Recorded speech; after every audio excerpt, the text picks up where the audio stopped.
अभी आपके कार्यक्रम में आ रहा था, रास्ते में ही माननीय प्रधानमंत्री जी ने एक 10 मिनट का ऑडियो रिलीज किया। आज से वो 11 दिन के अनुष्ठान पे जा रहे हैं। क्योंकि आज 12 तारीख हो गई है, 22 को राम मंदिर का भव्य प्राण प्रतिष्ठा होने जा रही है राम मंदिर में।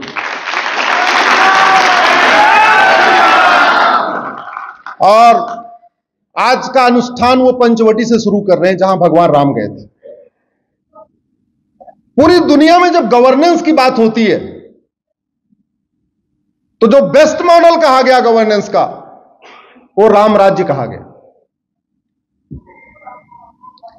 आखिर कृष्ण राज्य की बात क्यों नहीं होती, या भगवान राम के और भी पूर्वज थे, उनके राज की बात क्यों नहीं होती? शायद पढ़ाया नहीं जाता है, लेकिन भगवान राम के पूर्वज, भगवान राम के पिताजी दशरथ जी के पिताजी महाराज अज के पिता महाराज नाभाग के पिताजी महाराज ययाति, उनके पिता महाराज मनहुष, उनके पिता महाराज अम्बरीश, उनके पिता महाराज प्रसुस, उनके पिता महाराज मरु, उनके पिता महाराज शीघ्रक, उनके पिता महाराज अग्निवर, महाराज सुदर्शन, महाराज शंकर, महाराज रघु, महाराज भगीरथ, महाराज दिलीप, महाराज अंशुमान, महाराज असमंज, महाराज सगर, महाराज असित, महाराज भरत, महाराज रोशंदी, महाराज सुसंदी, महाराज मानदाता, महाराज योनास, महाराज धुंधुमार, महाराज त्रिशंकु, महाराज पृथु, महाराज बाण, महाराज विकुच। ये भगवान राम के पूर्वज हैं और ये सब राजा हैं। लेकिन इनके पूर्वजों में केवल एक राजा की बात होती है, वो इनके परदादा महाराज रघु की। और कितनी बात होती है? रघुकुल रीति सदा चली आई, प्राण जाय पर। उनके बारे में केवल इतनी बात होती है। लेकिन महाराज राम के बारे में पूरी दुनिया में चर्चा हो रही है। ऑक्सफोर्ड में चर्चा हो रही है, कैम्ब्रिज में भी चर्चा हो रही है, जर्मनी में चर्चा हो रही है। जानते हैं क्यों? क्योंकि जिस व्यवस्थाओं को लागू करने के लिए आज दुनिया में चर्चा हो रही है, उन व्यवस्थाओं को महाराज राम ने अब से हजारों साल पहले लागू कर दिया।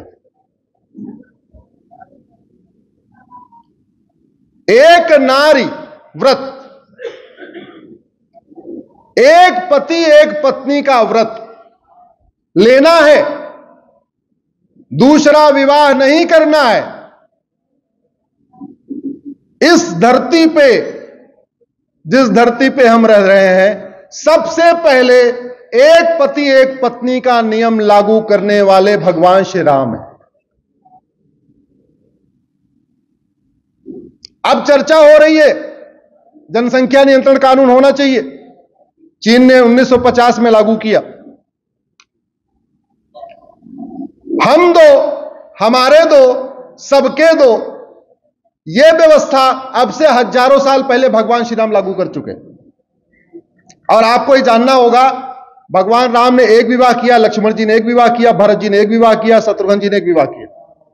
भगवान राम के 2 बच्चे, भगवान लक्ष्मण के 2 बच्चे, भरत जी के 2 बच्चे, शत्रुघ्न जी के 2 बच्चे। यह कोई संयोग नहीं है, यह नीति थी, राम की नीति थी कि नहीं, हमारे राज्य में सब लोग हम 2 हमारे 2 फॉलो करेंगे, दूसरा कोई विवाह नहीं करेगा। आज भारत में 2023-24 में अभी चर्चा हो रही है यूनिफॉर्म सिविल कोड लागू होना चाहिए कि नहीं होना चाहिए। और लागू होना चाहिए तो कुछ बेशरम उसका विरोध कर रहे।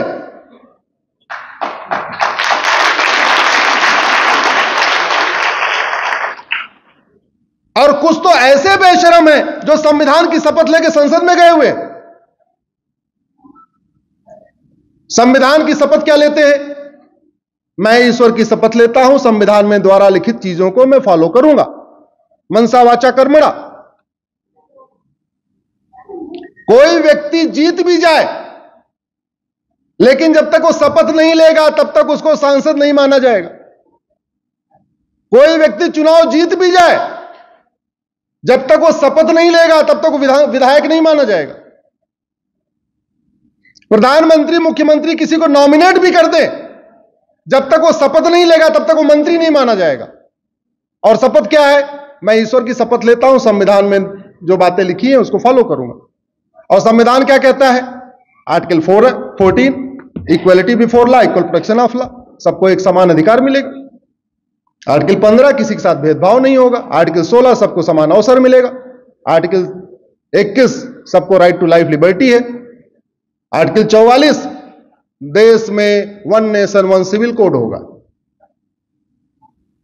Schedule 3, entry number 20A, population control law होगा। मैं धन्यवाद दूंगा आपके सांसद जी को। आपके सांसद जी ने 2 बार संसद में इस विषय को उठाया कि जनसंख्या नियंत्रण कानून होना चाहिए। लेकिन कुछ ऐसे हैं जो संविधान की शपथ लेके संसद में खड़े होके यूनिफॉर्म सिविल कोड का विरोध करते हैं, जनसंख्या नियंत्रण कानून का विरोध करते हैं, जबकि दोनों बातें संविधान में लिखी हुई है। क्या ऐसे लोगों को दोबारा जाना चाहिए क्या वहां पे? ऐसे लोगों का हिसाब करना चाहिए कि नहीं? हिसाब करना पड़ेगा। आम के बगीचे में बबुल का पेड़ अगर पैदा हो जाए, जितना जल्दी उखाड़ के फेंक दीजिए उतना अच्छा है। अगर लंबे समय तक रहेगा उसमें से कांटे निकलेंगे।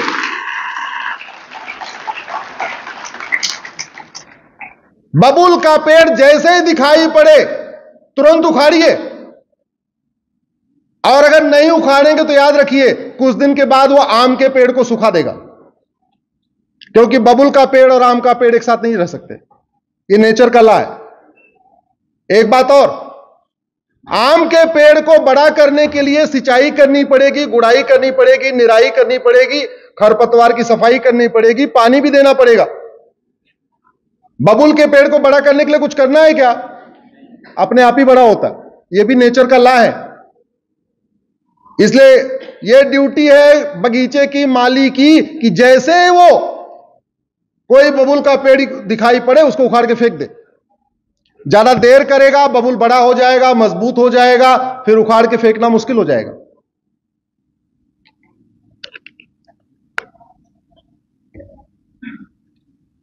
मैंने PIL ही फाइल किया, सरकार को नोटिस है, सरकार जल्दी जवाब देगी, मुझे पूरा विश्वास है। धर्म और रिलीजन एक समान नहीं होते, इसलिए स्कूलों में एक चैप्टर प्रोवाइड किया जाए धर्म और रिलीजन के बीच में अंतर को।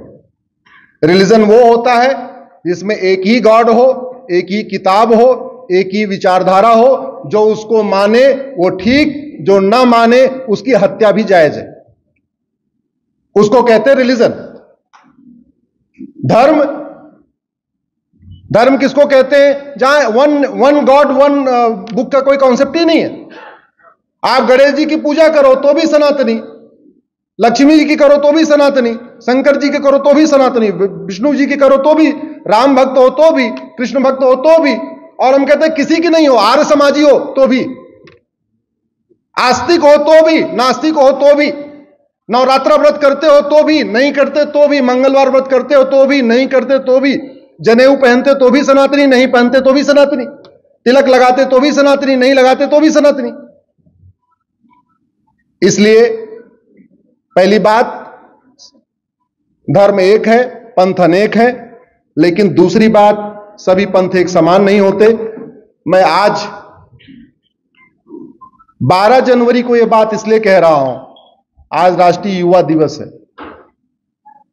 आपको विवेकानंद जी को पढ़ने का टाइम नहीं मिलेगा, लेकिन सोशल मीडिया आप सब लोग यूज करते हैं। फेसबुक पे कितने लोग हैं? हाथ खड़ा करें जरा। बहुत लोग हैं, सोशल मीडिया यूज करते ही रहते हैं। भगवान की दया से डाटा भी फ्री हो गया, अब तो डाटा भी फ्री हो गया है, तो कम से कम अच्छे विषयों के लिए सोशल मीडिया का उपयोग करिए। अगर आपके 1000 फ्रेंड हैं तो थोड़ा 1000 और बढ़ा दीजिए, 2000 कर लीजिए। आपके फेसबुक पे 2000 फ्रेंड हैं तो 1000 और बढ़ा के 3000 कर लीजिए, 4000 कर लीजिए, 5000 तक लिमिट है, 5000 तक कर ही सकते हैं। मैं इसलिए कह रहा हूं बढ़ाने के लिए, अगर आप अच्छी बातें नहीं लिखेंगे सोशल मीडिया में, आप अच्छी बातें जन जन नहीं पहुंचाएंगे, आप अगर रोशनी नहीं पहुंचाएंगे, वहां अंधेरा पहुंच जाएगा।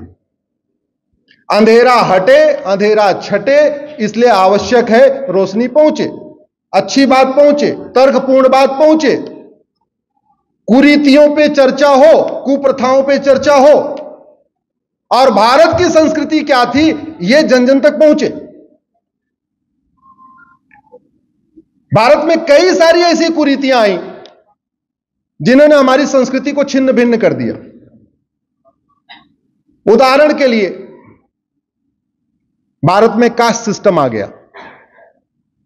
वेद पुराण में, भगवत गीता, रामायण में आप मुझे जाति शब्द दिखाइए कहीं पे।